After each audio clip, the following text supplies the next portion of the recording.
ನಮಸ್ಕಾರ ಗೆಳೆಯರೆ, stock market Kannada ಚಾನಲ್ಗೆ ಸ್ವಾಗತ ಸುಸ್ವಾಗತ. ಗೆಳೆಯರೆ, ನೀವೆಲ್ಲರೂ ಈಗಾಗಲೇ ಇವತ್ತಿನ ನಮ್ಮ ಮಾರ್ಕೆಟ್ ಪರ್ಫಾರ್ಮೆನ್ಸ್ ಅನ್ನ ನೋಡಿದ್ದೀರಿ ಅನ್ಕೊಳ್ತೀನಿ. ನೋಡಿಲ್ಲ ಅಂದ್ರೂ ಪರವಾಗಿಲ್ಲ, ನಾವು ಈ ವಿಡಿಯೋದಲ್ಲಿ ಅದ್ರ ಬಗ್ಗೆನೇ ಒಂದಷ್ಟು ವಿಷಯವನ್ನ ತಿಳ್ಕೊಳ್ಳುವಂತ ಪ್ರಯತ್ನವನ್ನ ಮಾಡೋಣ. ಇವತ್ತು ನಮ್ಮ ಮಾರ್ಕೆಟ್ ಅಲ್ಲಿ ಭರ್ಜರಿ ರ್ಯಾಲಿ ನೋಡ್ಲಿಕ್ಕೆ ಸಿಕ್ತು. ಅದರ ಹಿಂದಿನ ಕಾರಣದ ಬಗ್ಗೆ ಮೊನ್ನೆ ವಿಡಿಯೋದಲ್ಲಿ ಈಗಾಗಲೇ ಕವರ್ ಮಾಡಿದ್ದೆ. ಜೊತೆಗೆ ಇವತ್ತು RBI ಇಂದ ಕೂಡ ಮೇಜರ್ ಅನೌನ್ಸ್ಮೆಂಟ್ ಬರೋದಿತ್ತು, ಅದು ಕೂಡ ಬಂದಿದೆ. ಅದರ ಬಗ್ಗೆ ಕೂಡ ನಾವು ಇದೇ ವಿಡಿಯೋದಲ್ಲಿ ತಿಳ್ಕೊಳ್ಳುವಂತ ಪ್ರಯತ್ನವನ್ನ ಮಾಡೋಣ. ಮೊದಲಿಗೆ ಡಿಸ್ಕ್ಲೇಮರ್ ಕೊಡ್ಲಿಕ್ಕೆ ಇಷ್ಟಪಡ್ತೇನೆ. ಇಲ್ಲಿ ಯಾವ್ದಾದ್ರು ಸ್ಟಾಕ್ ಅನ್ನು ಮೆನ್ಷನ್ ಮಾಡಿದ್ರೆ ಅದ್ಯಾವುದನ್ನು ಕೂಡ ನಾನು ರೆಕಮೆಂಡ್ ಮಾಡ್ತಿಲ್ಲ.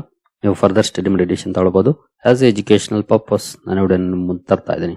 ಹಾಗೆ ಡಿಸ್ಕ್ರಿಪ್ಷನ್ ಅಲ್ಲಿ ಅಕೌಂಟ್ ಓಪನಿಂಗ್ ಲಿಂಕ್ ಇದೆ, ಅಕೌಂಟ್ ಅನ್ನು ಓಪನ್ ಮಾಡ್ಕೊಳ್ಬಹುದು. ಹೂಡಿಕೆಗೆ ಸಂಬಂಧಪಟ್ಟಂತೆ ನಿಮ್ಗೆ ಏನಾದ್ರು ಸಪೋರ್ಟ್ ಬೇಕು ಅಂದ್ರೆ ಈ ನಂಬರ್ಗಳ ಮೂಲಕ ನಮ್ಮ ಟೀಮ್ ನ ಕಾಂಟ್ಯಾಕ್ಟ್ ಮಾಡಬಹುದು. ಇಲ್ಲಿ ಮೆನ್ಷನ್ ಮಾಡಿರುವಂತಹ ಎಲ್ಲ ಸರ್ವಿಸಸ್ ನಮ್ಮ ಮೂಲಕ ಸಿಗುತ್ತೆ. ಬಟ್ ಇದಕ್ಕೆ ಕಂಡೀಷನ್ ಒಂದೇ, ನಮ್ಮ ಮೂಲಕ ಅಕೌಂಟ್ ಓಪನ್ ಆಗಿರಬೇಕು. ಹಾಗಾಗಿ ಅಕೌಂಟ್ ಓಪನ್ ಮಾಡ್ಕೊಂಡು ಕಾಂಟ್ಯಾಕ್ಟ್ ಮಾಡಬಹುದು. ಮೊದಲಿಗೆ ಇವತ್ತಿನ ನಮ್ಮ ಮಾರ್ಕೆಟ್ ನ ಪರ್ಫಾರ್ಮೆನ್ಸ್ ಅನ್ನು ನೋಡಿದರೆ ನಿಫ್ಟಿ 50 ಅಲ್ಲಿ ನೋಡಬಹುದು 873 ಪಾಯಿಂಟ್ಸ್ ಅಥವಾ 3.78% ಪಾಸಿಟಿವ್ ಪರ್ಫಾರ್ಮೆನ್ಸ್ ನೋಡ್ಲಿಕ್ಕೆ ಸಿಕ್ಕಿದೆ. ತುಂಬಾ ಒಳ್ಳೆ ಪರ್ಫಾರ್ಮೆನ್ಸ್ ಅಂತಾನೆ ಹೇಳ್ಬೋದು. ಜೊತೆಗೆ ಓಪನಿಂಗ್ ಕೂಡ ಚೆನ್ನಾಗಿತ್ತು. ಆನಂತರ ಪರ್ಫಾರ್ಮೆನ್ಸ್ ಇಂಪ್ರೂವ್ ಆಯ್ತು ಬಿಟ್ರೆ ಎಲ್ಲೂ ಡೌನ್ ಆಗ್ಲಿಲ್ಲ. ಓಪನಿಂಗ್ ಆದ್ಮೇಲೂ ಕೂಡ ನೋಡಬಹುದು ನಿಯರ್ಲಿ 1% ಅಪ್ ಆಗಿದೆ. ಇವತ್ತಿನ ಓಪನಿಂಗ್ ಅನ್ನು ನಾವು ನೋಡಿದರೆ 23,855ಕ್ಕೆ ಓಪನ್ ಆಯ್ತು. ನಿನ್ನೆಯ ಕ್ಲೋಸಿಂಗ್ ನೋಡಬಹುದು 23,123 ಇತ್ತು. ಅಂದ್ರೆ ಆಲ್ಮೋಸ್ಟ್ 700 ಚಿಲ್ಲರೆ ಪಾಯಿಂಟ್ಸ್ ಅಪ್ ಅಲ್ಲಿ ಓಪನ್ ಆಯ್ತು. ನಂತರ ಇನ್ನು ಆ ಪರ್ಫಾರ್ಮೆನ್ಸ್ ಇಂಪ್ರೂವ್ ಆಯ್ತು ಬಿಟ್ರೆ ಕಡಿಮೆ ಆಗ್ಲಿಲ್ಲ. 23,997ಕ್ಕೆ ಕ್ಲೋಸಿಂಗ್ ಅನ್ನ ಕೊಟ್ಟಿದೆ. 24,000 ಒಂದು ಕ್ರೂಷಿಯಲ್ ಲೆವೆಲ್ ಆಗಿರುತ್ತೆ. ಯಾಕಂದ್ರೆ ಯೂಶುವಲಿ ಈ ರೌಂಡ್ ಫಿಗರ್ಸ್ ಯಾವಾಗ್ಲೂ ಕೂಡ ಅಷ್ಟೇ, ಮೇಲೆ ಹೋಗುವಾಗ ರೆಸಿಸ್ಟೆನ್ಸ್ ಆಗುತ್ತೆ, ಕೆಳಗಡೆ ಬರುವಾಗ ಸಪೋರ್ಟ್ ಆಗ್ತವೆ. ಅದೇ ರೀತಿ ಇವತ್ತು ಅದು ರೆಸಿಸ್ಟೆನ್ಸ್ ಆಗಿ ಕೆಲಸ ಮಾಡಿದೆ. ನೋಡಬಹುದು 24,025 ಕೂಡ ಹೋಯ್ತು. ನಂತರ ಕೆಳಗಡೆ ಬಂದು 997ಕ್ಕೆ ಕ್ಲೋಸಿಂಗ್ ಕಂಡು ಬಂದಿದೆ. ನೋಡೋಣ ಮುಂದುವರೆದು ನಾಳೆ ಯಾವ ರೀತಿ ಪರ್ಫಾರ್ಮೆನ್ಸ್ ಬರುತ್ತೆ ಅಂತ. ಒಟ್ಟಿನಲ್ಲಿ ಇವತ್ತಂತೂ ಸಾಲಿಡ್ ಪರ್ಫಾರ್ಮೆನ್ಸ್ ನಿಫ್ಟಿಯಲ್ಲಿ ನೋಡ್ಲಿಕ್ಕೆ ಸಿಕ್ಕಿದೆ. ಇನ್ನು ಸೆನ್ಸೆಕ್ಸ್ ಕಡೆ ಬಂದ್ರೆ ಇಲ್ಲಿ ಕೂಡ ನೋಡಬಹುದು 2,946 ಪಾಯಿಂಟ್ಸ್ ಅಥವಾ 3.95% ಪಾಸಿಟಿವ್ ಪರ್ಫಾರ್ಮೆನ್ಸ್ ಇದೆ.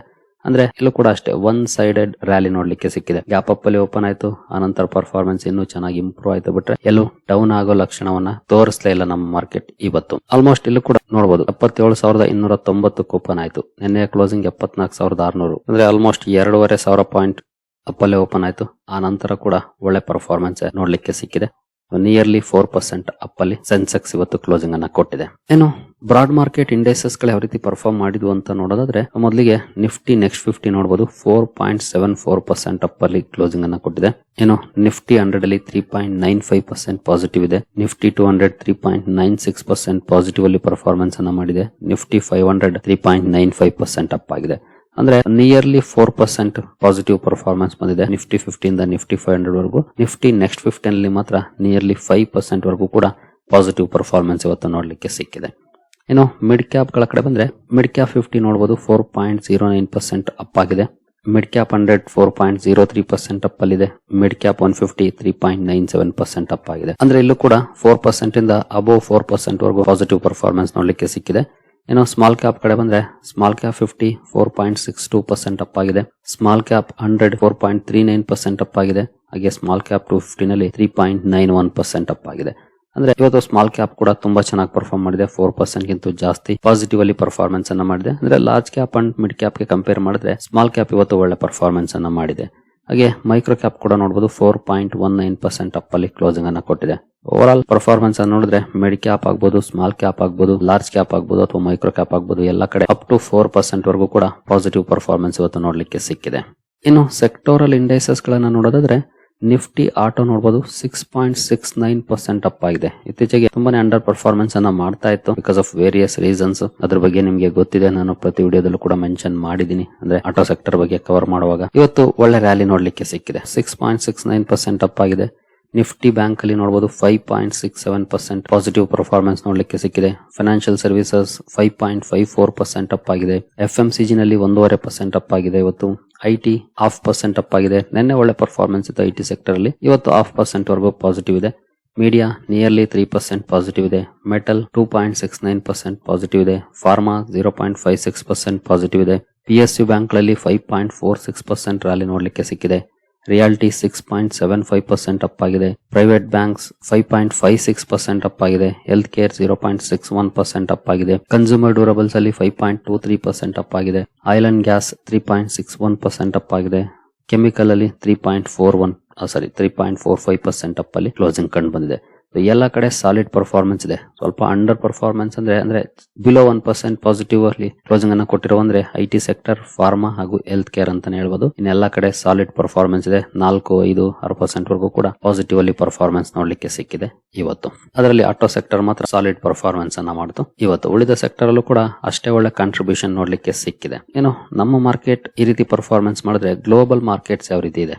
ಗ್ಲೋಬಲ್ ಮಾರ್ಕೆಟ್ ಗಳ ಕಡೆ ಬಂದ್ರೆ ಗ್ಲೋಬಲ್ ಮಾರ್ಕೆಟ್ಸ್ ಅಲ್ಲೂ ಕೂಡ ನೋಡಬಹುದು. DAX nearly 5%, FTSE 2.8, CAC 4.5, Euro Stoxx 4.86, AEX 3.29, IBEX 3.85. ಅಂದ್ರೆ ಇಲ್ಲೂ ಕೂಡ 3-4% ವರೆಗೂ ಕೂಡ ಪಾಸಿಟಿವ್ ಪರ್ಫಾರ್ಮೆನ್ಸ್ ಬರ್ತಾ ಇದೆ. ಹಾಗೆ ಏಷ್ಯನ್ ಮಾರ್ಕೆಟ್ ಗಳ ಕಡೆ ಬಂದ್ರೆ ಏಷ್ಯನ್ ಮಾರ್ಕೆಟ್ಸ್ ಅಲ್ಲೂ ಕೂಡ ನೋಡಬಹುದು 2%, 3%, 4%, 5% ವರೆಗೂ ಕೂಡ ಪಾಸಿಟಿವ್ ಅಲ್ಲಿ ಪರ್ಫಾರ್ಮೆನ್ಸ್ ನೋಡ್ಲಿಕ್ಕೆ ಸಿಕ್ಕಿದೆ. ಅಂದ್ರೆ ಗ್ಲೋಬಲ್ ಮಾರ್ಕೆಟ್ಸ್ ತುಂಬಾ ಒಳ್ಳೆ ಪರ್ಫಾರ್ಮೆನ್ಸ್ ಅನ್ನ ಮಾಡಿದವೆ. ಇದ್ರ ಜೊತೆಗೆ ನಮ್ಮ ಬಿಕಾರಿ ಪಾಕಿಸ್ತಾನದ ಮಾರ್ಕೆಟ್ ನೋಡಬಹುದು 12,000 ಪಾಯಿಂಟ್ಸ್ ಗಿಂತ ಜಾಸ್ತಿ ಅಪ್ ಆಗಿದೆ ಸೀಸ್ ಫೈರ್ ಅನೌನ್ಸ್ ಆದ ತಕ್ಷಣ. ಅದರಲ್ಲೂ ಪಾಕಿಸ್ತಾನ ಮೀಡಿಯೇಷನ್ ಮಾಡಿದೆ ಅನ್ನೋ ಸುದ್ದಿ ಅಲ್ಲಿನ ಮಾರ್ಕೆಟ್ ಗೆ ಬಿಗ್ ಇಂಪ್ಯಾಕ್ಟ್ ಅನ್ನ ಮಾಡಿದೆ ಅಂತಾನೆ ಹೇಳ್ಬೋದು.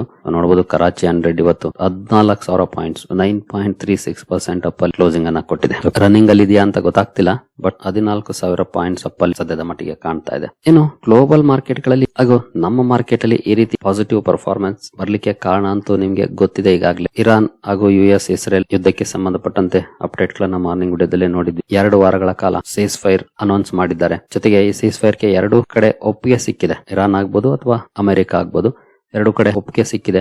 ಈ ಸುದ್ದಿ ಮಾರ್ಕೆಟ್ ಅಲ್ಲಿ ಈ ರೀತಿ ಪಾಸಿಟಿವ್ ಇಂಪ್ಯಾಕ್ಟ್ ಅನ್ನ ಇವತ್ತು ಕ್ರಿಯೇಟ್ ಮಾಡಿದೆ. ಇಲ್ಲೂ ಕೂಡ ನೋಡಬಹುದು Sensex Nifty surge on Iran US ceasefire ಭರ್ಜರಿಯಾಗಿ ಪರ್ಫಾರ್ಮೆನ್ಸ್ ನೋಡ್ಲಿಕ್ಕೆ ಸಿಕ್ತು ಇವತ್ತು. ಈ ಸೀಸ್ ಫೈರ್ ಅನೌನ್ಸ್ ಆದ ತಕ್ಷಣ ಇಮಿಡಿಯೇಟ್ಲಿ ಡೌನ್ ಫಾಲ್ ಕಂಡು ಬಂದಿದ್ದು ಕ್ರೂಡ್ ಅಲ್ಲಿ. ಮಾರ್ನಿಂಗ್ ನಾವು ನೋಡಿದ್ವಿ 12.5% ಡೌನ್ ಅಲ್ಲಿ ಟ್ರೇಡ್ ಆಗ್ತಾ ಇತ್ತು. ಈಗ ನೋಡಬಹುದು ಅದು 3.5% ಡೌನ್ ಅಲ್ಲಿ ಟ್ರೇಡ್ ಆಗ್ತಿದೆ. 109, 108 ರೇಂಜ್ ಅಲ್ಲಿ ಇದ್ದಂತ ಕ್ರೂಡ್ 94, 95 ರೇಂಜ್ ಅಲ್ಲಿ ಟ್ರೇಡ್ ಆಗ್ತಿದೆ. ಇದು ಬಿಗ್ ಪಾಸಿಟಿವ್ ಇಂಪ್ಯಾಕ್ಟ್ ಅನ್ನ ಕ್ರಿಯೇಟ್ ಮಾಡಿದೆ ಅಂತ ಹೇಳ್ಬೋದು. ಯಾಕಂದ್ರೆ ಸಾಕಷ್ಟು ಸಮಸ್ಯೆಗಳನ್ನ ನಾವೀಗಾಗಲೇ ನೋಡ್ತಾ ಇದ್ವಿ. ಅಲ್ಲೆಲ್ಲೋ ಯುದ್ಧ ನಡೀತಿರೋದು ನಮ್ಮ ಅಡುಗೆ ಮನೆಗಳಿಗೆ ತೊಂದರೆಯನ್ನ ಮಾಡ್ತಾ ಇತ್ತು. ಈ ಯುದ್ಧ ಅಟ್ಲೀಸ್ಟ್ 2 ವಾರಗಳ ಕಾಲ ಆದ್ರೂ ನಿಂತಿದೆ ಅಂತಂದ್ರೆ ಆಬ್ವಿಯಸ್ಲಿ ಅದರ ಇಂಪ್ಯಾಕ್ಟ್ ಬಂದೇ ಬರುತ್ತೆ. ಅದು ಇವತ್ತು ಮಾರ್ಕೆಟ್ ಅಲ್ಲೂ ಕೂಡ ನೋಡ್ಲಿಕ್ಕೆ ಸಿಕ್ಕಿದೆ, ಜೊತೆಗೆ ಕ್ರೂಡ್ ಅಲ್ಲೂ ಕೂಡ ನೋಡ್ಲಿಕ್ಕೆ ಸಿಕ್ಕಿದೆ. ಬಟ್ 2 ವಾರದ ನಂತರ ಏನಾಗುತ್ತೆ ಗೊತ್ತಿಲ್ಲ. ಯಾಕಂದ್ರೆ 10ನೇ ತಾರೀಕಿಂದ ಮಾತುಕತೆಗಳು ಸ್ಟಾರ್ಟ್ ಆಗ್ತಾ ಇದೆ. ಜೊತೆಗೆ ಇಲ್ಲಿ ಇರುವಂತ ಬಿಗ್ ರಿಸ್ಕ್ ಏನಪ್ಪಾ ಅಂತಂದ್ರೆ ಇರಾನ್ ಆಗ್ತಿರುವಂತ 10 ಪಾಯಿಂಟ್ಸ್ ಕಂಡೀಷನ್. ಅದರಲ್ಲಿ ಬೇರೆ ಎಲ್ಲ ಪಾಯಿಂಟ್ಸ್ ಓಕೆ, ಬಟ್ ಇಲ್ಲಿ ನೋಡಬಹುದು ಅಕ್ಸೆಪ್ಟೆನ್ಸ್ ಆಫ್ ಎನ್ರಿಚ್ಮೆಂಟ್. ಇರಾನ್ ಏನು ಯುರೇನಿಯಂ ಎನ್ರಿಚ್ಮೆಂಟ್ ಮಾಡ್ತಾ ಇದೆ ಅದನ್ನ ಅಕ್ಸೆಪ್ಟ್ ಮಾಡ್ಕೊಳ್ಬೇಕು, ಪೀಸ್ಫುಲ್ ನ್ಯೂಕ್ಲಿಯರ್ ಎನರ್ಜಿ ಅಂತ ಹೇಳ್ತಾ ಇದೆ. ಬಟ್ ಇದಕ್ಕೆ ಅಮೆರಿಕ ಒಪ್ಪುತ್ತಾ, ಇಸ್ರೇಲ್ ಒಪ್ಪುತ್ತಾ, ಇದೆಲ್ಲ ಕೂಡ ಬಹಳ ಮ್ಯಾಟರ್ ಆಗುತ್ತೆ. ಯಾಕಂದ್ರೆ ಇನ್ ಕೇಸ್ ಅಮೆರಿಕ ಏನಾದ್ರೂ ಇದಕ್ಕೆ ಒಪ್ತು ಅಂದ್ರೆ ಯುದ್ಧ ಮಾಡಿದ್ದಕ್ಕೆ ಅರ್ಥನೇ ಇಲ್ಲ. ಯುದ್ಧ ಯಾಕೆ ಮಾಡ್ಬೇಕಿತ್ತು? ಇಲ್ಲಿ ಇವ್ರು ಹೇಳ್ತಿದ್ದಾರೆ ಪೀಸ್ಫುಲ್ ನ್ಯೂಕ್ಲಿಯರ್ ಎನರ್ಜಿ ಅಂತ, ಬಟ್ ಎನ್ರಿಚ್ಮೆಂಟ್ ಗೆ ಅವಕಾಶ ಕೊಟ್ರೆ ಗೊತ್ತಿಲ್ಲ. ಈಗಾಗಲೇ 60% ಮಾಡಿರೋರಿಗೆ 80%, 100% ಮಾಡ್ಕೊಳಕ್ಕೆ ಕಷ್ಟ ಆಗುತ್ತೆ ಅಂತ. ಉಳಿದ ಕಂಡೀಷನ್ಸ್ ಓಕೆ, ಕೆಲವೊಂದು ಒಪ್ಕೊಳ್ಳೋದಕ್ಕೆ ಅಮೆರಿಕ ಇಲ್ಲ ಅನ್ಬೋದು. ಬಟ್ ಈ ಪಾಯಿಂಟ್ ಇದೆಯಲ್ಲ, ಈ ಪಾಯಿಂಟ್ ಗೆ ಒಪ್ಕೊಳ್ಳೋದು ತುಂಬಾನೇ ಕಷ್ಟ. ಒಪ್ಕೊಂಡ್ರೆ ಅದು ಯುದ್ಧ ಮಾಡಿದ್ದಕ್ಕೆ ಅರ್ಥನೇ ಇಲ್ದಂಗ್ ಮಾಡುತ್ತೆ. ಹಾಗಾಗಿ ಕಾದು ನೋಡ್ಬೇಕಾಗಿದೆ ಮಾತುಕತೆಯಲ್ಲಿ ಏನೆಲ್ಲ ಡೆವಲಪ್ಮೆಂಟ್ಸ್ ಆಗುತ್ತೆ ಅಂತ. ಅದಾದ ನಂತರ ನಮ್ಗೆ ಇನ್ನು ಕ್ಲಾರಿಟಿ ಸಿಗೋದು. ಸದ್ಯದ ಮಟ್ಟಿಗೆ ಯುದ್ಧ ನಿಂತಿದೆ, ಅದೊಂದು ಪಾಸಿಟಿವ್ ಪಾಯಿಂಟ್ ಅನ್ನ ನಾವು ಅಬ್ಸರ್ವ್ ಮಾಡಬಹುದಾಗಿದೆ ಇವತ್ತಿನ ನ್ಯೂಸ್ ಗಳಲ್ಲಿ. ಇನ್ನು ನಮ್ಮ RBI ಕಡೆ ಬಂದ್ರೆ RBI MPC ಮೀಟಿಂಗ್ ನ ಔಟ್ಕಮ್ ಇತ್ತು ಇವತ್ತು. RBI ಪಾಲಿಸಿ ಅನೌನ್ಸ್ಮೆಂಟ್ ಅನ್ನ ಮಾಡ್ತು. ರೆಪೋ ರೇಟ್ಸ್ ಅಲ್ಲಿ ಯಾವುದೇ ರೀತಿ ಬದಲಾವಣೆಯನ್ನ ಮಾಡಲಿಲ್ಲ. ಜೊತೆಗೆ ಸ್ಟಾನ್ಸ್ ಅಲ್ಲೂ ಕೂಡ ಯಾವುದೇ ರೀತಿ ಬದಲಾವಣೆ ಮಾಡಿಲ್ಲ. ನ್ಯೂಟ್ರಲ್ ಸ್ಟಾನ್ಸ್ ಅನ್ನ ಕಂಟಿನ್ಯೂ ಮಾಡಿದೆ. ನಾನು ನಿನ್ನೆ ವಿಡಿಯೋದಲ್ಲಿ ಈಗಾಗಲೇ ಇಂಪಾರ್ಟೆಂಟ್ ಪಾಯಿಂಟ್ಸ್ ಅನ್ನ ವಾಚ್ ಮಾಡ್ಲಿಕ್ಕೆ ಹೇಳಿದ್ದೆ. ಗೊತ್ತಿಲ್ಲ ಎಷ್ಟು ಜನ ಅಬ್ಸರ್ವ್ ಮಾಡಿದ್ದೀರಿ ಅಂತ. ಒಂದ್ಸಲ ನಾವು ಅವುಗಳನ್ನ ನೋಡೋದು. ಮೊದಲಿಗೆ GDP ಎಸ್ಟಿಮೇಟ್ಸ್ FY27 ಅಂದ್ರೆ 2026-27 ಈ ಏಪ್ರಿಲ್ ಇಂದ ನೆಕ್ಸ್ಟ್ ಮಾರ್ಚ್ ವರೆಗೂ 6.9% ಗ್ರೋತ್ ಅನ್ನ ಎಸ್ಟಿಮೇಟ್ ಮಾಡ್ತಾ ಇದೆ RBI. ಜೊತೆಗೆ Q1 6.8% ಇರಬಹುದು ಅಂತ ಎಸ್ಟಿಮೇಟ್ ಮಾಡಿದರೆ. ಈ ಮುಂಚೆ 6.9% ಎಸ್ಟಿಮೇಟ್ ಮಾಡಿತ್ತು. ಈಗ ಅದನ್ನ ಸ್ವಲ್ಪ ಕಡಿಮೆ ಮಾಡಿದೆ. ಯಾಕೆಂದ್ರೆ ಮಿಡ್ಲ್ ಈಸ್ಟ್ ಕಾನ್ಫ್ಲಿಕ್ಟ್ ಸಮಸ್ಯೆಗಳಾದ್ಮೇಲೆ ಅಬ್ವಿಯಸ್ಲಿ ಗ್ರೋತ್ ನ ಮೇಲೆ ಇಂಪ್ಯಾಕ್ಟ್ ಬೀಳುತ್ತೆ. ಹಾಗಾಗಿ ಸ್ವಲ್ಪ ಡೌನ್ ಮಾಡಿದೆ ಎಸ್ಟಿಮೇಟ್ಸ್ ಅನ್ನ. ಇನ್ನು Q2 FY27 6.7% ಎಸ್ಟಿಮೇಟ್ ಮಾಡಿದರೆ. ಮುಂಚೆ 7% ಎಸ್ಟಿಮೇಟ್ ಮಾಡಿದ್ರು, ಈಗ ಅಲ್ಲೂ ಕೂಡ 0.3% ಎಸ್ಟಿಮೇಟ್ ಕಡಿಮೆ ಮಾಡಿದೆ. ಇನ್ನು Q3 7% ಇರಬಹುದು ಅಂತ ಎಸ್ಟಿಮೇಟ್ ಮಾಡ್ತಿದೆ. ಹಾಗೆ Q4 ಅಲ್ಲಿ 7.2% ಎಸ್ಟಿಮೇಟ್ ಅನ್ನ ಮಾಡ್ತಾ ಇದೆ. ಈ ಮುಂಚೆ ಇದೆರಡನ್ನು ಕೂಡ ಎಸ್ಟಿಮೇಟ್ ಮಾಡಿರ್ಲಿಲ್ಲ, ಈಗ ಈ ಎಸ್ಟಿಮೇಟ್ಸ್ ಆಡ್ ಆಗಿದೆ. ಓವರ್ ಆಲ್ 6.9% ಗ್ರೋತ್ ಎಸ್ಟಿಮೇಟ್ ಅನ್ನ RBI ಮಾಡ್ತಾ ಇದೆ ಮುಂದಿನ ವರ್ಷದಲ್ಲಿ. ಇನ್ನು 2025-26 ನೋಡಬಹುದು real GDP growth projection increase ಮಾಡಿದೆ. 7.4% ಎಸ್ಟಿಮೇಟ್ ಅನ್ನ ಮಾಡಿತ್ತು, ಈಗ 7.6% ಮಾಡಿದೆ.